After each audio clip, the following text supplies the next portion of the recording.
Hello friends, welcome to Alibet Tutor. Now, this is Drishti Bhartiya. Let us we talk about the GK or current affairs. Today's today is 3rd June 2020. आज 3 जून 2020 है और आज से related जितने भी current affairs के question हैं वो हम पॉइंट टू पॉइंट डिस्कस भी करेंगे। और अगर अभी तक आपने मेरा चैनल सब्सक्राइब ना किया हो तो please subscribe my channel and please press the bell icon and like my video and after the completion of the video please share with your friends and love ones. I hope guys आपने मेरा channel अभी तक subscribe कर दिया होगा। So let us we start the current affairs. So question number first is corona virus, जिसे हम कोविड-19 भी कहते हैं, उसके लिए उष्मान अवधि निर्धारित की गई है। 1 14 दिन, 2 5 दिन 5 डेज, 3 21 डेज, 4 18 डेज। हमें याद रखना है आंसर इज 2 5 डेज और 5 दिन। कम ऑन डिस्क्रिप्शन देख लेते हैं हम। ये कोविड-19 का वायरस है, हमें याद रखना है। अब इसमें उष्मायन अवधि क्या है? 5 दिन के लिए दी गई है। क्यों? ये एक रोगजनक जीव के लिए रासायनिक या विविकरण के संपर्क के बीच का समय होता है। अब यह समय अगर गायब होने के संकेत दिखते हैं जो डेली लाइफ में, तो ये कोविड-19 की जो उष्मायन अवधि वो 5 दिन के लिए है। हमें ध्यान देना चाहिए कि इससे मिलती जुलती अगर अवधारणा या प्रस्तुति अवधि या लेटेंसी पीरियड भी हम उसे कहते हैं, वह रोगजनक जीव से संपर्क होने और रोगी के शरीर द्वारा संक्रमण फैलने की क्षमता के आरंभ होने की बीच की अवधि को हम लेटेंसी पीरियड कहते हैं। हमें याद रखना है। और उष्मायन अवधि जो है वो 5 दिन की है। सो answer is 5 days. C. Now next question. Question number 2, मानव संसाधन विकास मंत्रालय द्वारा देश में ऑनलाइन शिक्षा को बढ़ावा देने हेतु किस अभियान को संचालित किया गया है? ऑप्शन 1 ऑनलाइन शिक्षा, 2 भारत पढ़े ऑनलाइन, 3 ऑनलाइन शिक्षा आपके द्वारा, 4 ऑनलाइन शिक्षा जागरूकता। So answer is B Bharat Padhe online और 2। कमॉन डिस्क्रिप्शन पॉइंट्स देख लेते हैं जो भी इम्पोर्टेंट पॉइंट्स है। जैसा कि हाल ही में हमें पता है कि केंद्रीय मानव संसाधन विकास मंत्रालय जो है, इसके द्वारा जो ऑनलाइन शिक्षा को बढ़ावा देने के लिए 1 सप्ताह के लिए भारत पढ़े ऑनलाइन अभियान शुरू किया गया था। अब इस अभियान का मुख्य उद्देश्य क्या था? मुख्य उद्देश्य यह था कि डिजिटल शिक्षा को बढ़ावा देना और बाधाओं को दूर करने के लिए देश में विशेषज्ञों को अपने ज्ञान और समाधान साझा करने के लिए यह योजना आमंत्रित करना होगा और आमंत्रित करना पड़ा। तो हमें याद रखना है B Bharat Padhe online. Next question,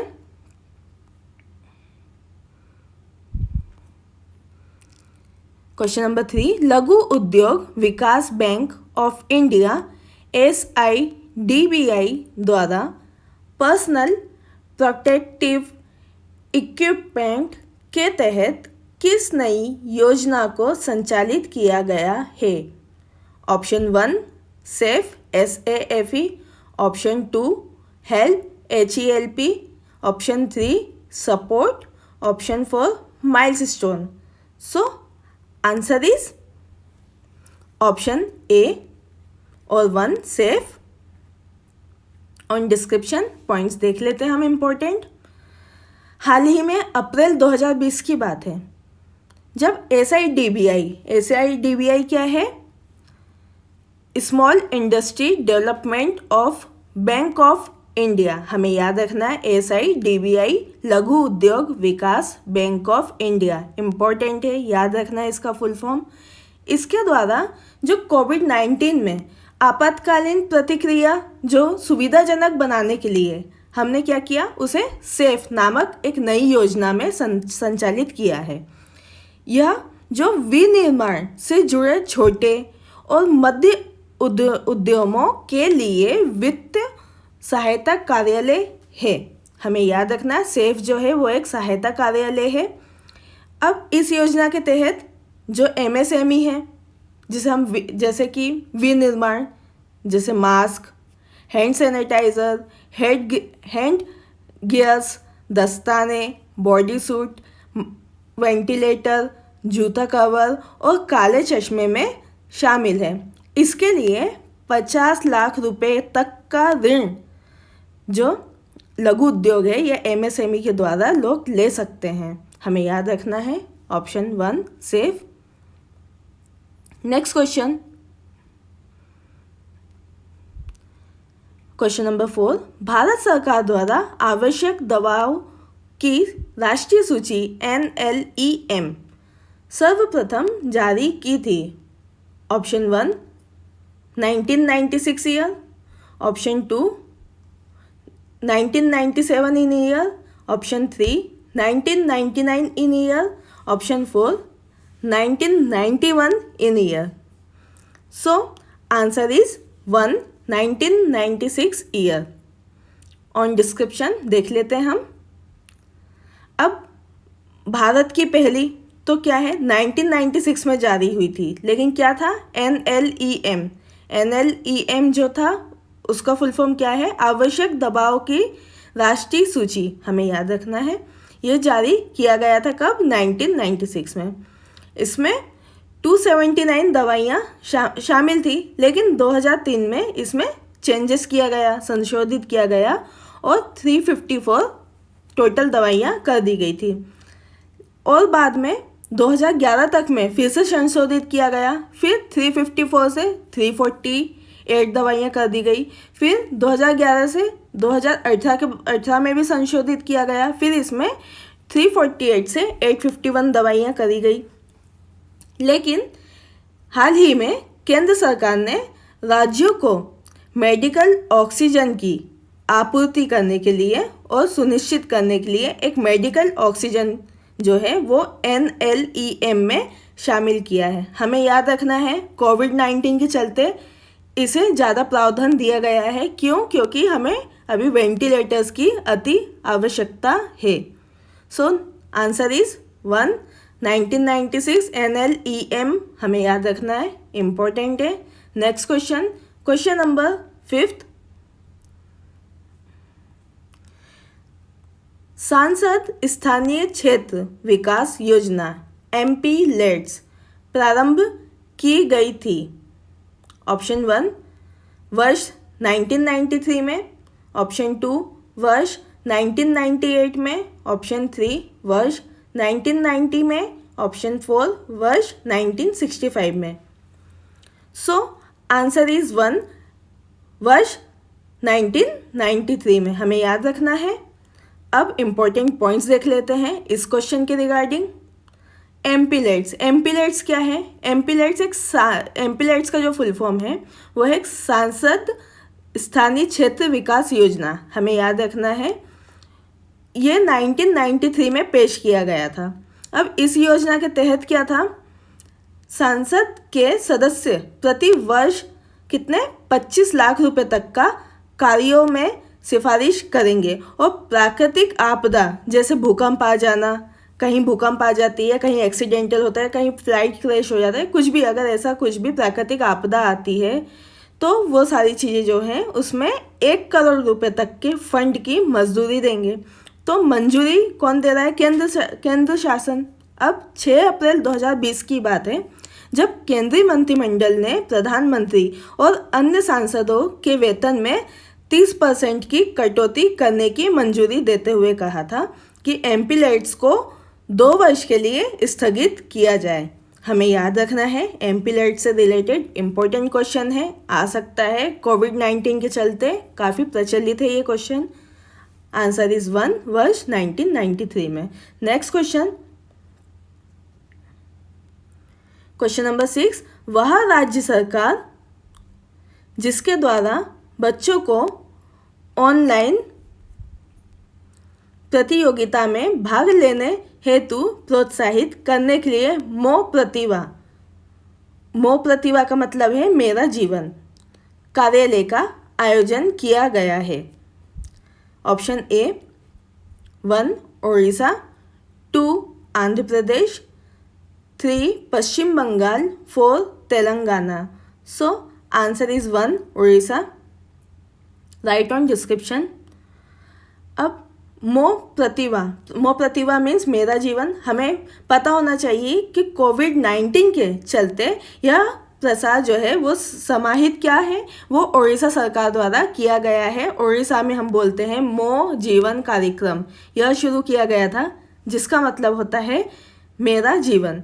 अब इस कार्यक्रम के माध्यम से उड़ीसा राज्य सरकार ने लोगों से घर के अंदर रहने का अपील करते हुए और ध्यान देना चाहा कि वर्तमान समय में उड़ीसा में 80,000 से अधिक लोग जो है वो विदेश से लौटे हैं। तो इसके बारे में ध्यान रखते हुए उड़ीसा सरकार ने ये एक जो है कोड लाइन निकाला, मो प्रतिभा। अब बात उड़ीसा की है तो हमें पता होना चाहिए उड़ीसा जो है वो साउथ और वेस्ट डायरेक्शन के बीच में जो बे ऑफ बंगाल से लगा हुआ हमें इजीली मैप के अंदर दिख रहा है, आप देख सकते हैं। अब हमें पता होना चाहिए उड़ीसा की कैपिटल जो है भुवनेश्वर है, ये जो है वहाँ पर फेमस साइट है।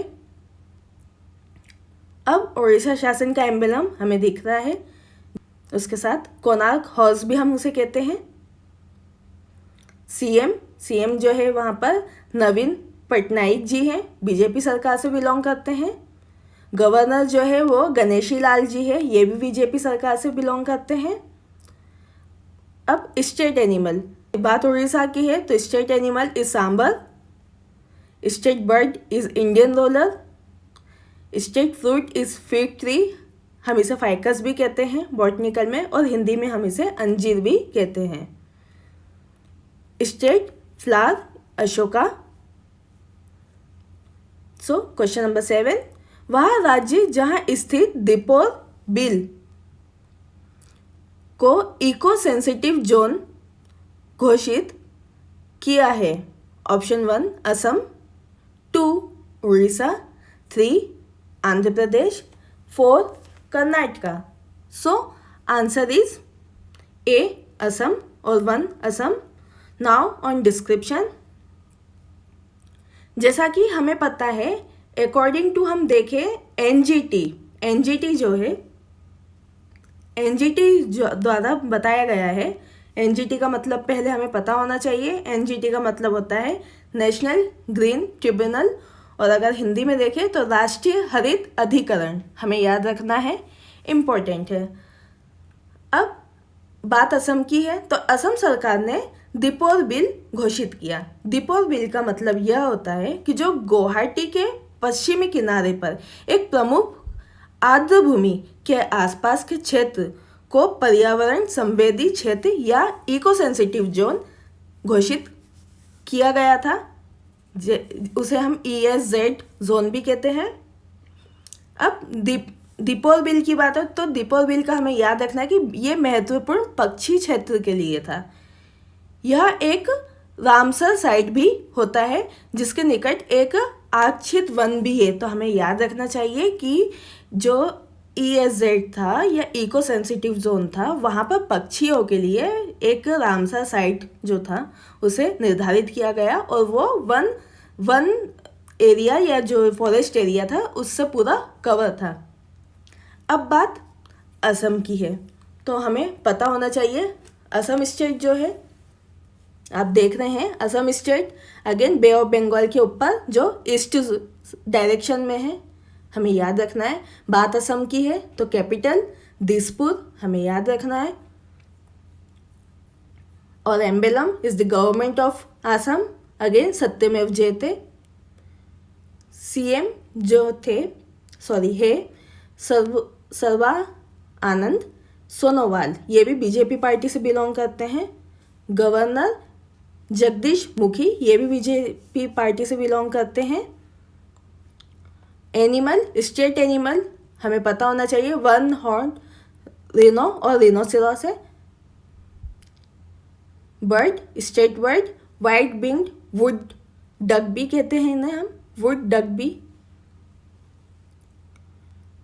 State tree is Hollong tree, जिसका हम बोल सकते हैं कि बॉटनिकल जो नाम है वो डिप्टेरोकार्पस इज मैक्रोकार्पस, हमें याद रखना है।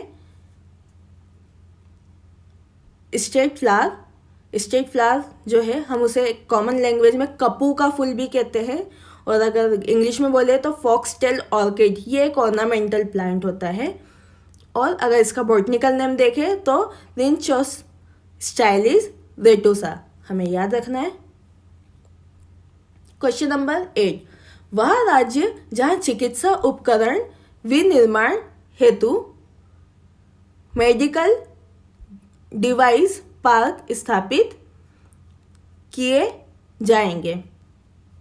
ऑप्शन 1 तमिलनाडु और केरल।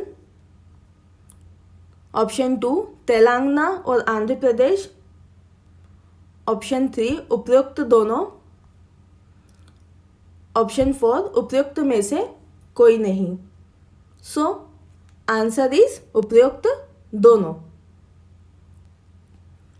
Right on description. हाल ही में केंद्र सरकार द्वारा जो चिकित्सा उपकरणों के विनिर्माण को बढ़ावा देने हेतु जो प्रदान योजना थी वो तमिलनाडु, केरल, तेलंगाना और आंध्र प्रदेश में मेडिकल डिवाइस पार्क के नाम पर स्थापित किए गए हैं। हमें याद रखना है कि यह औद्योगिक क्षेत्र है जिसका नाम हम पार्क जो संबोधित कर रहे हैं, यह देश में चिकित्सा उपकरणों के आयात को कम करने और चिकित्सा परीक्षण के मानकों को बढ़ावा प्रदान करने में सहयोग करेगा और वर्तमान समय में भारत के घरेलू चिकित्सा उपकरणों में वैश्विक उद्योग को 2% की लागत से बढ़ाएगा। हमें याद रखना है। सो क्वेश्चन नंबर 9, आंध्र प्रदेश सरकार द्वारा संचालित नवरत्न लू पेदरिंकिली इल्लू परियोजना का संबंध है। ऑप्शन 1 गृह निर्माण, 2 बालिका शिक्षा, 3 महिला सुरक्षा, 4 गर्भवती महिला प्रसव। सो आंसर इज 1 गृह निर्माण। Right on description. हाल ही में नवरत्न लू जो है यह आंध्र प्रदेश सरकार द्वारा दिया गया एक प्रमुख योजना थी जो आंध्र प्रदेश सरकार ने बनाई थी। अब इस योजना के तहत जो आंध्र प्रदेश सरकार द्वारा जो एक कोड नेम था जिसे हम पढ़ रहे हैं कि नवरत्न लू पेदरिंकिली इल्लू, इसका मतलब यह होता है कि सभी गरीबों के लिए मकान के उपनाम से भी जाना जाता है। मतलब इसका मीनिंग ये है सभी गरीबों के लिए मकान, हमें याद रखना है। अब इस परियोजना के तहत जो गरीबों के लिए 1 रुपये में मकान का आवंटन कौन आंध्र प्रदेश सरकार करेगी और 1 रुपये में उन्हें आवंटित करके देगी। ये योजना का मुख्य कारक था, हमें याद रखना है 1 गृह निर्माण। Next question, so last question today, question number 10, वह प्रौद्योगिक संस्थान जिसके द्वारा मानसिक स्वास्थ्य से संबंधित ट्रेडविल नामक ऑनलाइन उपक्रम विकसित किया गया है।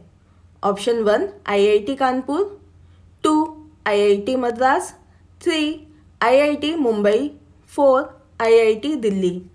सो answer is 1 IIT Kanpur. Now, on description. जैसा कि हम जानते हैं कि हाल ही में भारतीय प्रौद्योगिक संस्थान जो कानपुर में स्थित है, वहाँ कंप्यूटर साइंस एंड इंजीनियरिंग विभाग में के द्वारा मनोविज्ञान विभाग के सहयोग से एक ट्रेडमिल नामक ऑनलाइन कार्यक्रम विकसित किया गया है। इस कार्यक्रम का जो संबंध है वो मानसिक स्वास्थ्य से संबंधित मुद्दों के निपटान के लिए लोगों की मदद करने वाला एक ऑनलाइन उपकरण है।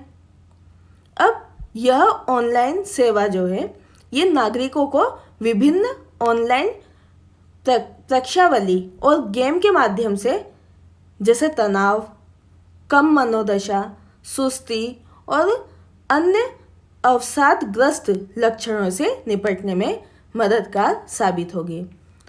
जैसा कि हम देख रहे हैं IIT Kanpur, Indian institute of technology जो है वो कानपुर में स्थित है।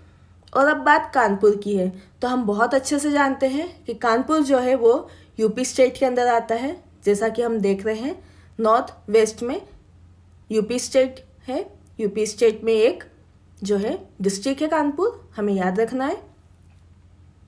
ये उत्तर प्रदेश सरकार का चिन्ह है। अब बात यूपी की है तो हमें पता होना चाहिए कि CM ऑफ यूपी जो है वो नाउ योगी आदित्यनाथ जी हैं जो बीजेपी सरकार से बिलोंग करते हैं। Governor of UP Anandiben Patel, ये भी बीजेपी सरकार से बिलोंग करती हैं। यूपी बर्ड जो है वो सॉरस क्रेन है एंड यूपी एनिमल जो है स्वैम्प डियर है। Now UP tree Ashok tree. UP flower is tissue. Tissue का जो कॉमन नेम है हम जैसे जानते हैं फ्लेम ऑफ द फॉरेस्ट भी कहा जाता है।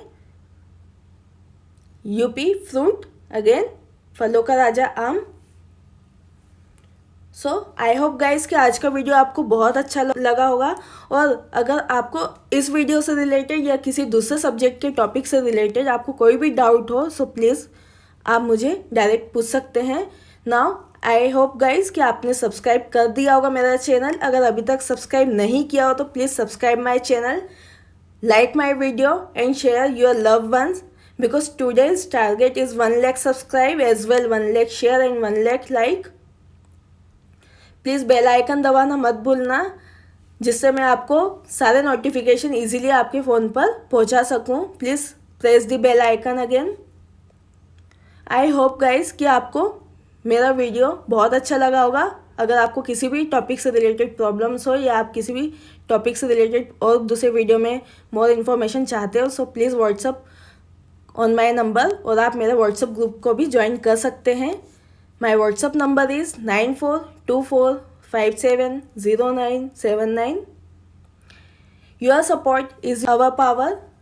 Thank you so much. Jai Hind, जय भारत।